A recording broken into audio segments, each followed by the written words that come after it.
कबीरा गौरण कीजे चाम लपटे हाड हाय बड़ ऊपर छत्र तट भी देखे गाळ रे. कबीरदास सांगतात की हाडा मासाने बनलेला या शरीरावर, या देहावर उगाच गर्व करू नको. हत्ती घोडे यावर स्वार होऊन फिरणारा असून एकची राजा असो किंवा सिंहावर असो, म्हणजे एखादा राजाचा राजा असो द्या, काळ आपल्या म्हणजे मरण आल्यावर लोक सर्वांना जमिनीवरच गाडतात. काळाच्या दृष्टीनं सर्वजण समान सारखे असतात. कुणी उंच नाही आणि कुणी नीच नाही. ज्या दृष्टीने राजा महाराजा गरीब श्रीमंत लहान मोठे असणारे काहीही काळाला फरक पडत नाही.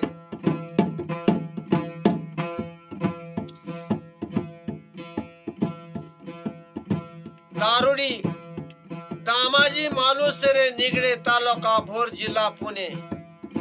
एक मजला ठरला पूर्ण झाला आणि सांगितलं काम झाले.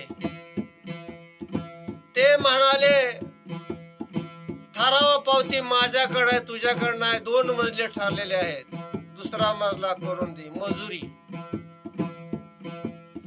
पाया पडलो आणि घरी आलो. पांडुरंग चौधरी नारायण महाराजाचे सदस्य शिष्य त्यांना घेऊन आले आणि म्हणले 2 मजले ठरलेले आहेत आणि ती पावती माझ्याकडे आहे. मला त्याने दिलीच नाही केलं.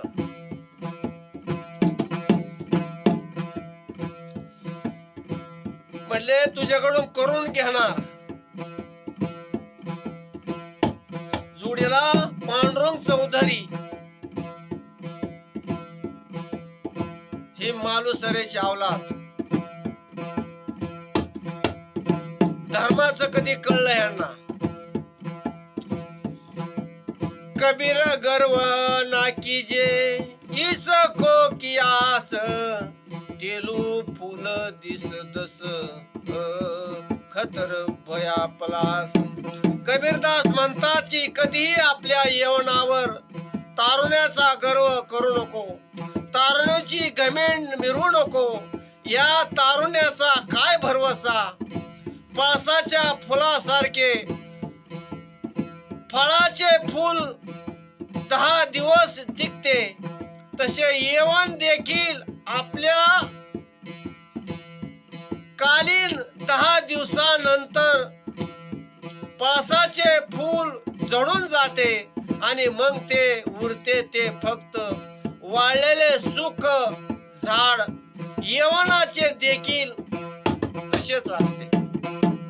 म्हणून तारुण्याला माणसाने भूलू नये. तारुण्य असेल तर लोकसेवा करावी.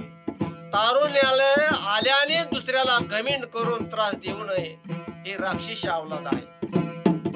कबीर येत अपनी दिन दस लेलो भजाये या पूर पट्ट गली टुरी देख हुए. कबीरदास सांगतात की ही आपली स्थिती 10 दिवसाची अल्पकालीन आहे. त्याचा पुरेपूर आनंदाने भरपूर भोग घ्या. मात्र एक लक्षात घ्या की जगात काही आपल्यापाशी आहे ते फक्त आपले आयुष्य आहे. जोपर्यंत आहे